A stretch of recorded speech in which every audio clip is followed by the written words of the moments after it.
Hello student, रसायन विज्ञान की इस क्लास में आपका स्वागत है।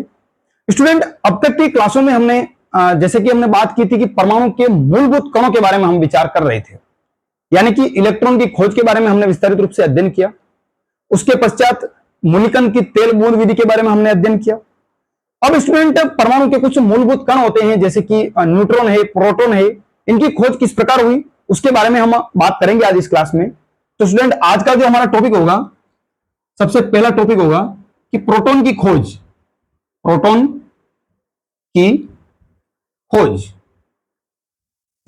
स्टूडेंट, प्रोटॉन की खोज का जो श्रेय है वो जाता है गोल्डस्टाइन को, यानी कि गोल्डस्टाइन ने अपने प्रयोग द्वारा जो है प्रोटॉन की खोज की थी। तो किस प्रकार की थी स्टूडेंट, कि जैसा कि हमने सबसे पहली क्लास में पढ़ा था कि एक ट्यूब लिया गया था, क्रूक्स ट्यूब जिसको कहा गया था, इस प्रकार का आकार था उसका स्टूडेंट। उसके एक तरफ लगाया गया था यानी कि ऋणावेशित कैथोड और इस तरफ लगाया था एनोड। अब स्टूडेंट, जैसा कि हमने पहले पढ़ा था कि इलेक्ट्रॉन की खोज के समय क्या हुआ था कि जो कण थे वो वैद्युत आवेश, यानी कि ये हो गया माइनस आवेश, ये हो गया प्लस आवेश, इस प्रकार का आवेश लगाया गया था। तो वैद्युत आवेश की उपस्थिति में इलेक्ट्रॉन के कण जो थे वो धनावेश की ओर गए थे, अर्थात उन कणों में ऋणावेश था तो इलेक्ट्रॉन कहलाए। अब जो गोल्डस्टाइन थे उन्होंने क्या किया कि उसी प्रकार विद्युत धारा प्रवाहित की और उन्होंने देखा कि कुछ कण जो है वो ऋणावेश की ओर जा रहे हैं, यानी कि आने वाले कण धनावेशी थे, तो उन कणों को उन्होंने धनावेशित माना तथा उनको प्रोटॉन कहा। इस प्रकार स्टूडेंट प्रोटॉन की खोज हुई। तो हम लिखेंगे स्टूडेंट कि प्रोटॉन के खोजकर्ता, प्रोटॉन के खोजकर्ता गोल्डस्टाइन। गोल्डस्टाइन ठीक उसी प्रकार प्रयोग किया था। अब स्टूडेंट, अगली जो बात आती है कि जो प्रोटॉन के लक्षण किन किन बातों पर निर्भर करते हैं, तो हमारे पास सबसे पहला पॉइंट होगा स्टूडेंट कि प्रोटॉन का द्रव्यमान। प्रोटॉन का द्रव्यमान गैस की प्रकृति पर निर्भर करता है। गैस की प्रकृति पर निर्भर करता है। हमारे पास स्टूडेंट दूसरा जो पॉइंट होगा वो होगा कि प्रोटॉन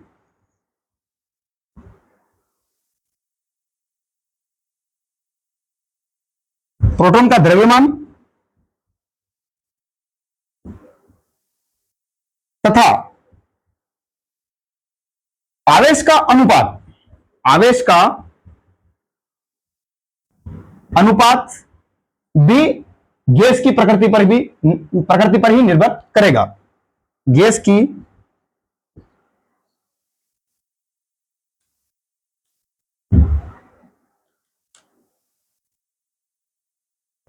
प्रकृति पर निर्भर करता है। स्टूडेंट, हमारा जो पॉइंट नंबर 3 होगा वो कहता है कि कुछ जो धनावेशित कण होते हैं वो वैद्युत आवेश की मूल इकाई के गुणक होते हैं। गुणक अर्थात उनको गुणा किया जा सकता है, यानी कि कुछ धनावेशित कण, कुछ धनावेशित कण वैद्युत आवेश की मूल इकाई के गुणक होते हैं। मूल इकाई के गुणक होते हैं। हमारा जो अगला पॉइंट है स्टूडेंट वो होगा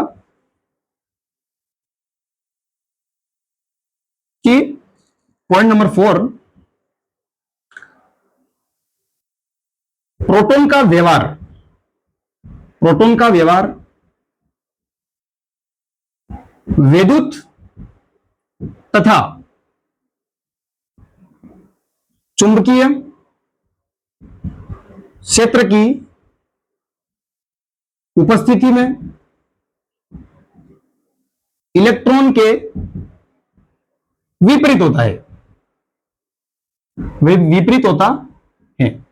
यानी कि स्टूडेंट हमने जैसा कि इस प्रयोग में पढ़ा है कि जो प्रोटॉन के कण है वो विद्युत आवेश की उपस्थिति में ऋणावेश की ओर जा रहे हैं, यानी कि प्रोटॉन का व्यवहार विद्युत तथा चुंबकीय क्षेत्र की उपस्थिति में, यानी कि इलेक्ट्रॉन तो जा रहा है प्लस आवेश की ओर क्योंकि उसमें माइनस आवेश है। इसी प्रकार जो प्रोटॉन होगा उसका व्यवहार ठीक विपरीत होगा। कैसे होगा कि इलेक्ट्रॉन जो है वो धनावेश की ओर जा रहा है, तो जो प्रोटॉन होगा वो ऋणावेश की ओर जाएगा। तो ये बात यही कहती है हमें। अब हमारा अगला जो पॉइंट होगा स्टूडेंट वो होगा कि सबसे जो पहला प्रोटॉन था वो हाइड्रोजन का, यानी कि सबसे हल्का जो प्रोटॉन होता है वो हाइड्रोजन का प्रोटॉन होता है। तो हम लिखेंगे कि सबसे हल्का प्रोटॉन हाइड्रोजन का होता है। इस प्रकार स्टूडेंट हमने प्रोटॉन के बारे में पढ़ा। अब हमारा जो अगला पॉइंट है वो ज्यादा बड़ा नहीं है, लेकिन हम यहीं से पढ़ लेते हैं कि न्यूट्रॉन की खोज, न्यूट्रॉन की खोज, यानी कि जब, और इस बात को हमें समझना जरूरी होगा कि जो न्यूट्रॉन की जो खोज का श्रेय है वो जाता है जेम्स चैडविक को। तो हम लिखेंगे खोजकर्ता जेम्स चैडविक। अब स्टूडेंट हमारा अगला पॉइंट होगा कि जिस प्रकार गोल्डस्टाइन ने विद्युत आवेश की उपस्थिति में या चुंबकीय आवेश की उपस्थिति में प्रयोग किया था, न्यूट्रॉन की खोज के लिए जो जेम्स चैडविक थे उन्होंने क्या किया कि विद्युत तथा चुंबकीय दोनों आवेशों की उपस्थिति में विद्युत धारा को प्रवाहित किया। तो उसमें से कुछ कण या कुछ जो किरणें थी वो सीधी रेखा में गमन किया, यानी कि उन पर ना तो विद्युत आवेश का कोई प्रभाव पड़ा या ना ही चुंबकीय आवेश का कोई प्रभाव पड़ा। तो उनको उन्होंने उदासीन माना तथा उनको क्या कहा, न्यूट्रॉन, न्यूट्रॉन कहा। इस प्रकार स्टूडेंट न्यूट्रॉन की खोज जो है वो जेम्स चैडविक द्वारा हुई। अब हमारे पास कुछ बेसिक बातें हैं, यानी कि इलेक्ट्रॉन और प्रोटॉन और न्यूट्रॉन, इन तीनों के बारे में कुछ बेसिक बातें हम एक सारणी में लिखेंगे जो आपके लिए एग्जाम में आवश्यक होगी। एक बार आप इसको नोट कर लीजिएगा।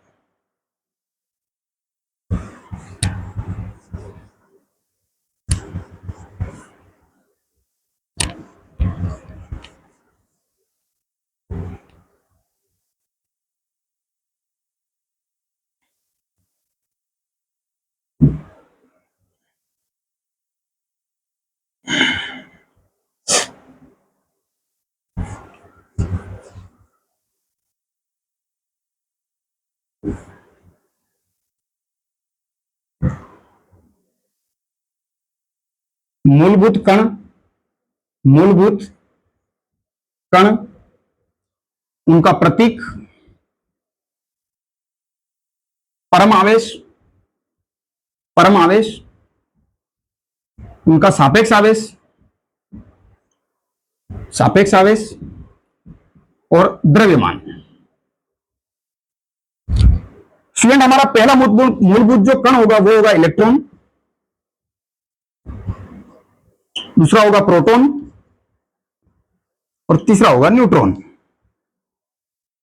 इनका प्रतीक होगा, इलेक्ट्रॉन का होगा इस प्रकार, प्रोटॉन का होगा P और न्यूट्रॉन का होगा N। और अगली बात करें हम कि जो परम आवेश होगा, यानी कि मूलभूत कण इलेक्ट्रॉन, वो होगा -1.602 इंटू 10⁻⁻19 कूलम।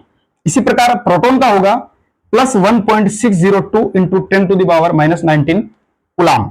और जो न्यूट्रॉन का होगा वो होगा 0, यानी कि उदासीन हम कह सकते हैं। इसी प्रकार जो सापेक्ष आवेश होगा वो होगा प्रोटॉन, इलेक्ट्रॉन का होगा -1, प्रोटॉन का होगा +1 और जो न्यूट्रॉन होगा उसका 0 होगा। इसी प्रकार जो द्रव्यमान होगा इलेक्ट्रॉन का वो होगा 9.109 इंटू 10⁻31 किलोग्राम। अब स्टूडेंट प्रोटॉन का जो द्रव्यमान होगा वो होगा 1.6 इंटू 10⁻27 किलोग्राम। इसी प्रकार न्यूट्रॉन का होगा 1.6 इंटू 10⁻27 किलोग्राम। प्रकार की और क्लासें देखने के लिए हमारे चैनल को लाइक, सब्सक्राइब और शेयर जरूर करें। धन्यवाद।